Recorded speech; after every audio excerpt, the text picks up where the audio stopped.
On behalf of the LTA, I'm pleased to say that we're partnering with City Park to put on the Sugar Bowl tournament.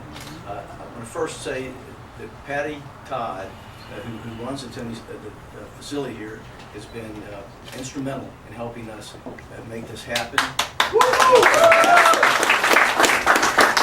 And also Bob Becker, I want to thank him for all of his support, because without his support this wouldn't be happening either. And I do want to answer Errol's questions about what the tournament's like and what level it is, but I do want to give you just a brief history of where it was, where it wasn't, and how it came to be. I believe it was around 1948, in conjunction with the Sugar Bowl football game, that the junior Sugar Bowl tournament took place. And it was from the 12 and unders, 14 and unders, 16 and unders, and 18 and unders for both boys and girls, singles and doubles. And it was played at the old City Park, and it was carried on for many years. I actually played in it back in the 1970s, and it was terrific. It was between Christmas time and New Year's, so it was close to the ball game. The last time that format was held, the tournament was held in that format, I believe was 1993. So that's, what, 23 years if I have my math right. Since then, there was a college tournament that the Sugar Bowl committee sponsored, which was an excellent event, and also an International Tennis Federation event for the 18s only. But those, as nice as they were not the traditional format that we now have. So for our tournament, which will be Saturday, November 12th, 13th, and 14th of this year, we will return to the original format. This will be 12s through 18s, singles and doubles, full feed-in consolation draw, and we'll play it at this beautiful facility. Back in the old days, back when I played, you didn't have levels of tournaments. It was either sanctioned or it was not sanctioned. So the old Sugar Bowl tournament was not a level 1 or a level 2 or a level 3, etc., as I'll explain. So it's become more complicated in recent years, because the old system, if you wanted to be ranked, and all the juniors wanted to be ranked and get college scholarships, some maybe go on to the pros, it was under the old star system, which meant if you beat a good player, then you got certain recognition for rankings, which were fairly subjective. Now it's all based on points that you win. The pros do it that way. It's not who you beat, it's how many points did you accumulate in particular tournaments of a certain level. So the southern section, let me tell you very briefly about the section before I tell you about the point levels. The southern section is the largest section of the United States Tennis Association. I believe the USTA has 17 sections. The 9 states that comprise the southern section are Louisiana, Arkansas, Mississippi, Tennessee, Kentucky, Alabama, Georgia, North Carolina, South Carolina. 25% of all USTA membership are comprised or from southern members. To give you a sports analogy, a football analogy, the Southern Tennis Association is to junior tennis, or tennis of any level, the way the Southeastern Conference would be for football. So to have a southern tournament where we draw from among all those 9 states with top level players is really a feather in City Park's cap, and it's great for our city. This is a level 2. Excuse me. You have a level 1, a level 1A, a level 2, which this tournament is, a level 3, a level 4, and a level 5. The highest level, like the level 1, you get the most points for your victories. You win the first round, you get certain points.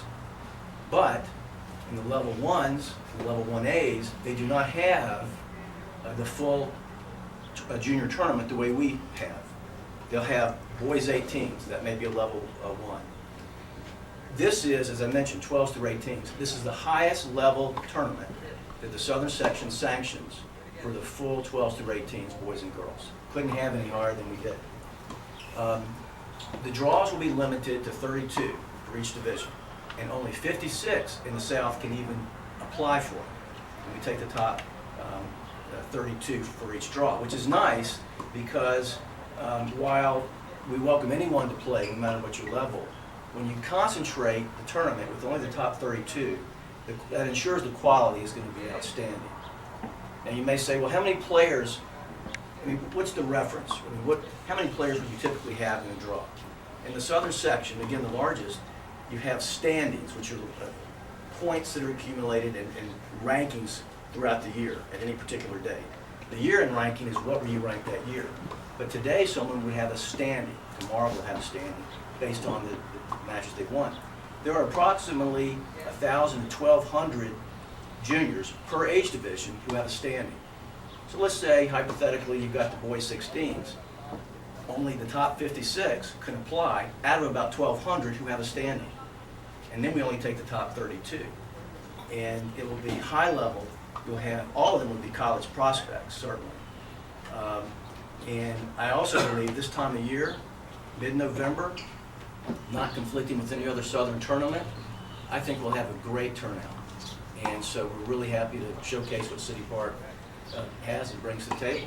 Now, you saw me holding this trophy. I wish it were mine. I did play in the Sugar Bowl, did not win a trophy. I won't tell you the year, but this is my friend Peggy Moore Andrew. Now Peggy Andrew, she won this as Peggy Moore. She's from New Orleans. Her husband, Rocky Andrews, back there behind the cameras, who serves as our tournament referee. A little bit about Rocky. He's a white badge, which means that's the highest referee sanction that you can get in the official world. So we're really pleased to have Rocky doing this. And this is his wife. And she was in the top 10 in the country in the juniors. She played at Forest Hills back in the 60s. I think she may have played Billie Jean King. And I was talking to her one day about what she had done with all of her trophies, her championship trophies. She said, oh, I got rid of all of them, except the one that mattered most to me. What was that? My Sugar Bowl trophy. This is hers from, I won't tell you the year, but she was in the girls' 16s. And Grady Wilson, who's on our Louisiana Tennis Association board, he's a pro in Shreveport, when he learned that the Sugar Bowl was coming back, he said, you know, I won the boys 18 doubles, and I'm so proud to still have that trophy. This will be the exact replica of the trophies that we'll have. And when we met with the Sugar Bowl, Cleveland Powell and I did, the committee and Chuck and others, we were so pleased that they would sponsor this, and we gave them an idea of what we thought the tournament would cost to put on. And I was so pleased that they said, we can do that. But we're not putting on a tournament that's not top-notch. We want it to be special.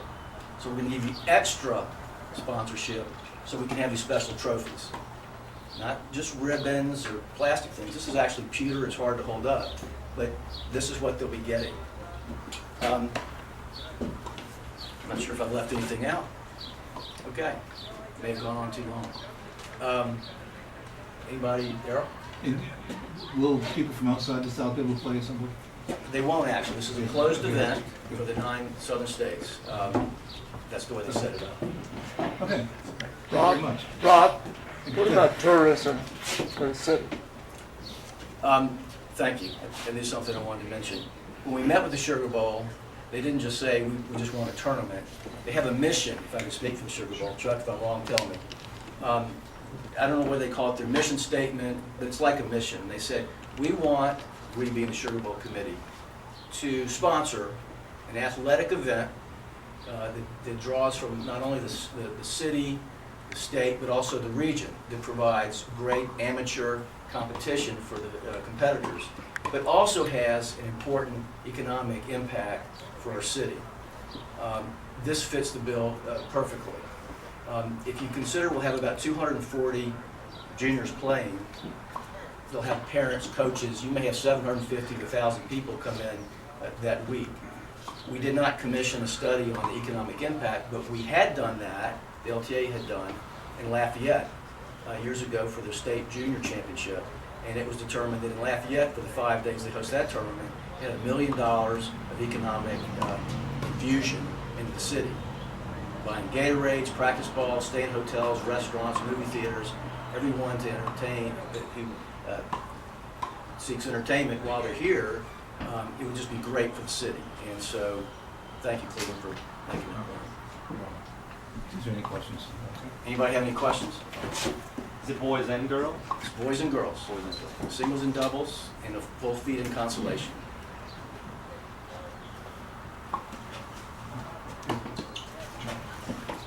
You get something to say? No, I would just thank